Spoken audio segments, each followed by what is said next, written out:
look, don't be rolling your eyes at us Eagles because you're watching the topic of this talk today. That's right. We're coming for y'all. Well, we're coming for ourselves as well. Pretty much. Today, we are talking about breaking bad habits in business. Y'all, okay. I tell my son all the time, there are so many things in life that I wish I never started the habit because it's so much easier not starting a habit than trying to re-engineer and break a habit. Yeah. And this is going to sound so random, but I wish I never would have arched my eyebrows back in like 95. Oh, boy. Oh, man. This is so random. And I look, I'm standing on a day where I haven't done anything to my eyebrows and I need them done. But I feel like I low-key had a unibrow, right? remember my thick eyebrows? A little bit. I had the unibrow. But I had thick, luscious eyebrows. And back in the 90s, the style was the thin eyebrows, right? Yeah. And then the worst thing, the devil himself made that little tool at y'all know that little slanted thing where we were cheap or broke. So I went and I got my eyebrows done right a couple times. And then I decided to go to the beauty supply. I was going to save $5 on getting them arched. I was going to arch them myself. And then I just ate them up. And I'm thinking if I never would have started that habit, now I'm looking into microblade and a whole bunch of stuff. But I'm like, if I would have just left well enough alone back then, then I wouldn't have some of the issues that I have now.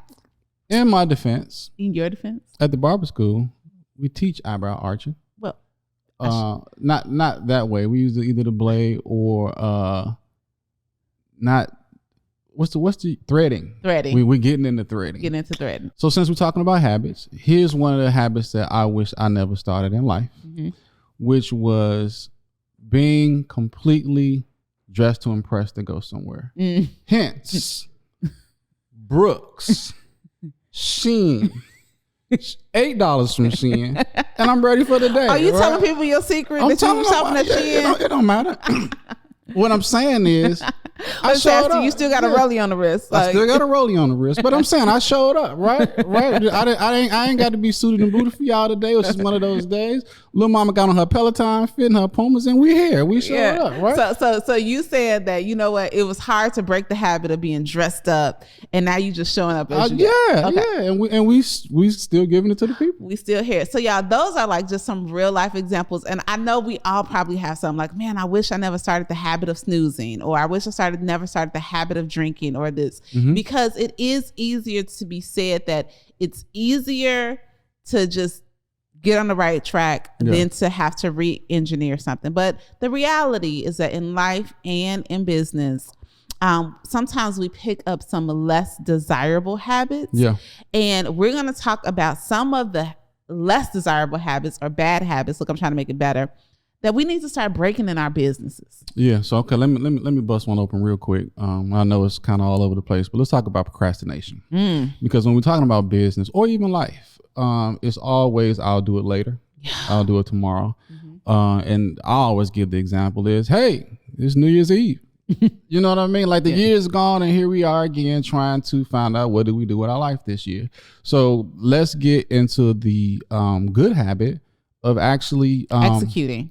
Executing. Like literally, man, I can go so many different directions with this, and I'm gonna speak back on the scorecard. Because I was gonna say it's easier said than done to say just don't procrastinate. Yeah. But what tools are gonna be in place to help me not procrastinate? Yeah. Again, I talked about it. I think it was the last episode, but that's a game changer for somebody like me. Yeah. And I consider myself pretty goal driven, right? But really, if you can score yourself on what you did for the week, like what really did you get accomplished? And I think yours was up to what, 80% or something like that. So what Corey is referring to, y'all, is that we read the book, The 12-Week Year, and the whole premise of the 12-week year is that unfortunately, when you're looking at annual goals only, it's really easy to fall behind and never achieve what you're looking to achieve. So what the authors there are challenging us to do is to look at your year like it's only 12 weeks. And if your year is only 12 weeks, really how many bad days and how many bad weeks can you have? And in the book, they present the idea, like I highly recommend that any organization read this book. They present the idea of having a scorecard where you are scoring your activity. So what we have started to do in our business is we looked at our goals and now we're scoring ourselves. So that kind of, that is starting, that we're breaking the habit of procrastination. Right. And that is now giving us some incentive, and we have a system in place not to procrastinate. And I'll give you a great example with that. So for me, one thing that I have been saying is that, you know what, I need to put some standard operating procedures in place for my team, right? When I started my real estate team, we just kind of started rolling. We just started doing stuff, and it works for the people that are on the team. But somebody new in my team can get lost in the shuffle. Yeah. And for the longest, I was like, okay, I'm going to start. Well, I started to put what I needed to do on my scorecard, right? So I've been way more productive in the past 3 weeks in actually executing on these items than the past 6 months where I'm like, oh, I'm gonna get to that. Yeah. So we want to break the habit of procrastination. So again, we're talking about breaking bad habits, and one of the ones that I want to speak on is underestimating what it really takes. And let me just say this life and business is hard. Yeah. Right. And I think that people think that they're going to get a maximum result with a minimum effort. Yep. It just doesn't work like that.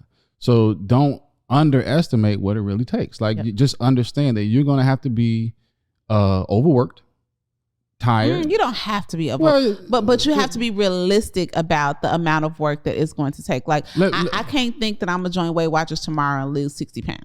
Okay. Let me say this. Depending on the goal. Yeah. You're going to be overworked, right? for a period of time. I'm not saying your whole career, but to get that engine running and to get stuff on cruise control and that kind of stuff, you're going to have to put in some OT. Like, you're going to have to be consistent. You're going to have to be consistent, right? Consistent. And I think that that's okay, because once you get there, then you start putting your who's in place. Yeah. Right.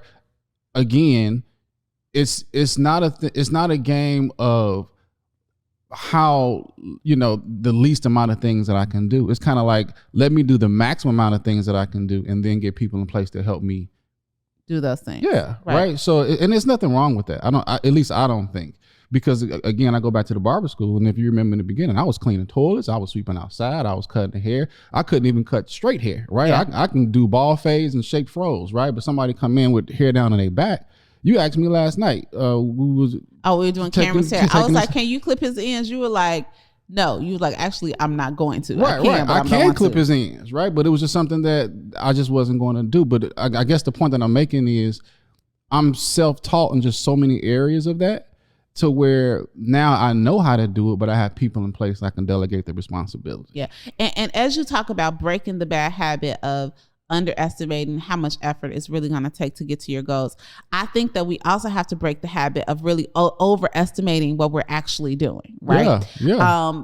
I can think of so many times where, like, and I've said this, tell me if you haven't said this, like, well, I didn't eat that bad over the weekend. Girl, you had 3 cookies, a kolache, and a donut, so the fact that you had 3 salads in there too does not mean that you did, you were on target to actually get to the goal that you have. Yeah. But I think sometimes it's a slippery slope, because we definitely want to be in a place where we are giving ourselves room and the grace to grow. But sometimes we outgrace ourselves, and we wonder why we haven't made any traction. And a lot of times it's because of what you're saying. We're underestimating what it's really going to take, and we're overestimating what it really looks like. Where a good habit is to really, really take analysis. Like, and this is what the scorecard is helping us do, is like, okay, what actions do I really need to accomplish in order to get to this goal? Okay. And now I'm going to hold myself accountable to make sure that the actions that I have outlined, that I'm actually executing on it. Because you have a lot of people that will quit the actions to say, oh, this don't work. Keto don't work. you never really ate keto. Yeah. You know what I mean? Like you really didn't do what you were supposed to do to get to the goal. So I definitely think that is one that we have a habit that we need to re-engineer, is to really be realistic about the amount of effort it takes and the amount of effort we're actually giving something. Okay, so I'll speak on this. We're talking about breaking the bad habits. One of the bad habits is thinking you know it all. Okay, so here's one for me that I can speak. And again, I'm talking life and business, not just business. Since coming back from Dubai, I've had 50 people ask me, how was Dubai? And I say, life changing, right? Because so many things changed since we've been there. Yeah. Right? The same in business. I would think that if you looked at, I was watching something last night and they said, raise your hand. No, I think that might have been a mastermind. I don't remember the other day. And they said, raise your hand if you want this year to be exact same as last year, right? Yeah. Nobody raised their hand. Right. So that's the thing. Thinking you know it all. You want to elevate. You want to make changes. And again, going back to the Dubai conversation, I thought that I wanted our goals or the next 2 years to look like X. Well, having great conversations with you, having conversations with Corey, even post Dubai, having conversations with Corey, my thinking started to shift. Right. So that, again, lifestyle and business, I think that once you have certain experiences and you continue to write stuff down and then go back to it and see if what you were working towards is still the goal. Exactly. I think that you consciously just make a different decision. Yeah. And being open to, and we talked about it on episode 104 last week when we just shared about building support systems. You know, nobody knows it all, right? And being in a position where you are inviting people in to mastermind with, to support each other, to help you think things through. And you gave a beautiful example. Y'all need to go back to episode 104 to check it out, of like what that really looks like when we are accepting of the fact that, you know what, I don't know it all, and that's okay. Yeah. Right. Like I'm no less of a real estate broker, a wife, a mother by me raising my hand and saying, okay, I really don't know how to do all of this. Who maybe knows how to do it better, and where can I attain that knowledge? And you have a lot of people. I'll never forget Dr. Getty. Remember our dentist? Yeah, Dr. Getty. Okay. We had Dr. Getty for the longest when we were in Chicago. And Dr. Getty, like, we would talk about, he was a great dentist, but when we would come out of getting our teeth clean, oh man, it's like you've been in a fight. It was like you've been in a fight. Like Dr. Getty would rough you up and tell you about how nasty your mouth is. Like you think we all bleed. You think you jamming on the one? No. Then one day we went and we got Dr. Getty's hygienist. Yeah. And she used the teeth whitening machine or the teeth cleaning machine. And we said something to her like, oh my goodness, when did y'all get this? And she's like, we've had it for like 5 years. Doc just doesn't want to use it. Yeah. Right. So because he was so staunch on the way that he'd always done it, he was providing, honestly, a disservice to his clients, right? Yeah. And because he was unwilling to be flexible. And I remember the rest of the time we went to that dentist when we lived in Chicago, we requested the hygienist and not Dr. Getty. And him showing a little bit more flexibility, I can only imagine how many, like, at least we were still in his office, how many other people went to a totally different office because they didn't walk out with their mouth hurting as bad. So coming to a realization that you don't know it all is actually a good thing in business, and that because that means that you're evolving, you're not staying the same. First of all, I want to shout out that you used the word staunch. I've never heard of the word staunch before, so that was pretty cool. Hope I used it right. But that was a great Dr. Getty example because it's just old school, right? Yeah, really what it was. I mean, and he wasn't. He was operating at his level. Yeah. Right? Yeah. No different than I always give the analogy when T.D. Jakes gave the example of the giraffe eating out of the tree. Yeah. And the turtle, poking his head down and eating the grass in the ground. Yeah. All they're doing is just eating at the levels that they're at. So let's talk about this. Discount on your prices. Yeah, that's a habit we got to get out of. It's a habit.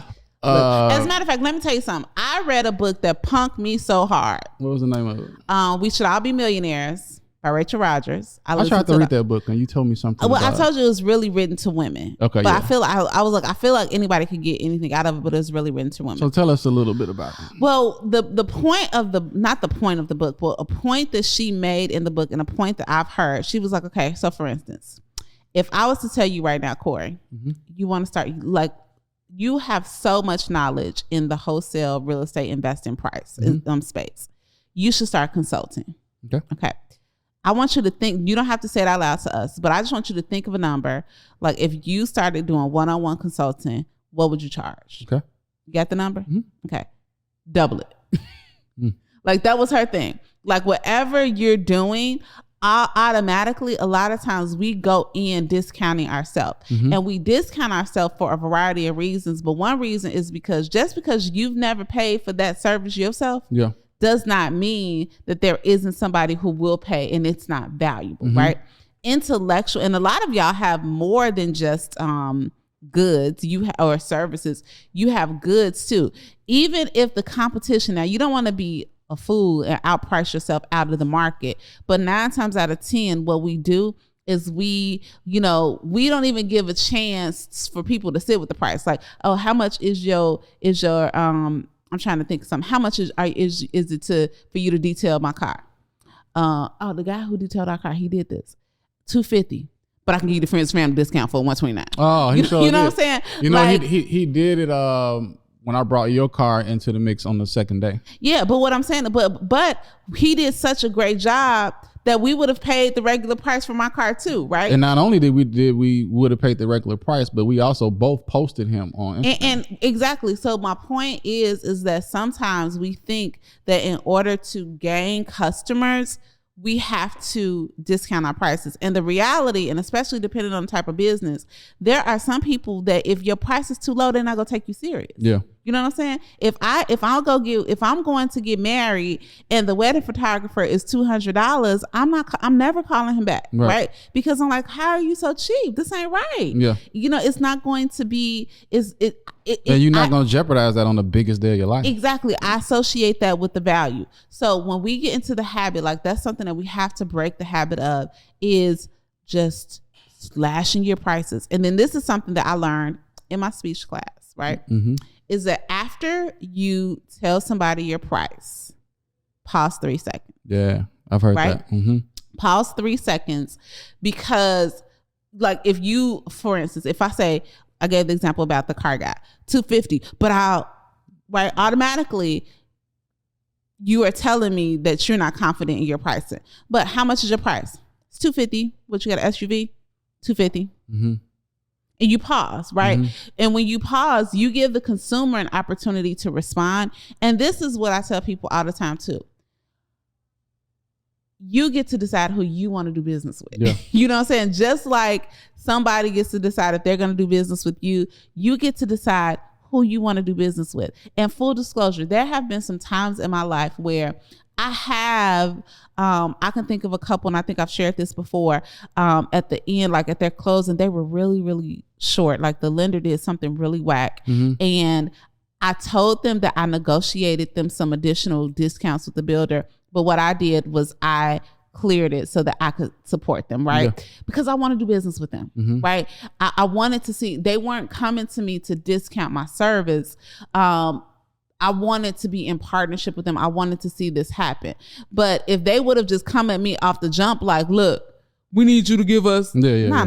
That's not how we roll, right? Yeah. So giving grace in some situations is different from off the bat discounting. And I'm going to just say this on the side note. Don't be nobody's fool. Like if you got some guaranteed money and it's a good client and all that stuff, like, you know what I'm saying? Like you might show some flexibility for the working relationship, but don't off the bat just say, hey, I'm going to slash my price $300 and I'm gonna detail your whole car for $30 so that you can get the deal. Yeah, I'm thinking about I am doing some renovations to a house I have in Tyler right now, and I drove out there last week. And shout out to my man Claude. I love the name Claude and I love the name Chauncey for some reason. I don't. You want to have some twins? No, they're just cool names to me, right? Claude you don't Chauncey. Meet a lot of them, but anyway. Except we have a good friend named Chauncey. We do have a good friend named Chauncey, but Claude, the contractor. I'm thinking about your pause that you said about the pause. He gave me a quote for $7,200, and as soon as he said the $7,200, he was like, "What you think about that? You think that'll work?" And I didn't get a chance to say anything before he kind of like discount. You know what I mean? And I was like, "No, it's not gonna work. I think it's overpriced." Yeah, because of the way he responded. Exactly. Right? Yeah. The way he responded was like, it lets you know that there was room for negotiation. 100%. Where if he would have just been like, it'll be $7,200. Yeah. And he wanted he look you dead in your face. That did not happen. Yeah. You know, he had a little thirst bucket. You know, it was kind of like he needed the funds, right? Yeah. So I wound up getting it for like $6,000. But I'm saying that to say, if he would have slow played me just a little bit, it could have been $6,500 or $6,800. You know what I'm saying? So I just shot him low, and he kind of bit the bait. So I really like the fact of you saying when you give your number, don't say anything. Yeah, pause for 3 seconds. And look, those 3 seconds go feel like a lifetime. Y'all go back to episode 97. We talk all about that. Yeah. We talk all about this whole discounting your prices thing, but that's definitely a habit you want to get out of. Yeah, for sure. So this was a good one. I think we gave about 4 or 5, maybe even 6 good points about breaking bad habits. But we don't want to leave you hanging because there are some good habits that we want you to develop as an entrepreneur. So you can grab a guide. Corey and I have outlined 5 habits that we think that every entrepreneur should be doing daily. And you can check that out at eagletalkpodcast.com/5 habits. eagletalkpodcast.com/5 habits, and we'll also link it to this video and podcast. Yeah, so y'all check that out. It is totally free, right? It's complimentary. Yeah, she like we're not discounting our services. I know that's right. Like, let me check myself. It is our gift to you. That's right. So it's complimentary. You guys check that out. We want to thank you for tuning in. Great episode here. I love doing this with you, bro. Yeah, I enjoy it. And your Shein. You fine and shit. Dress down. Brooks, y'all. Brooks. Shout out to Brooks. But no, seriously, y'all, thank y'all for checking it out. I hope the information was great and it served you well. And we'll see y'all next time. See you next week. Bye, y'all. See y'all.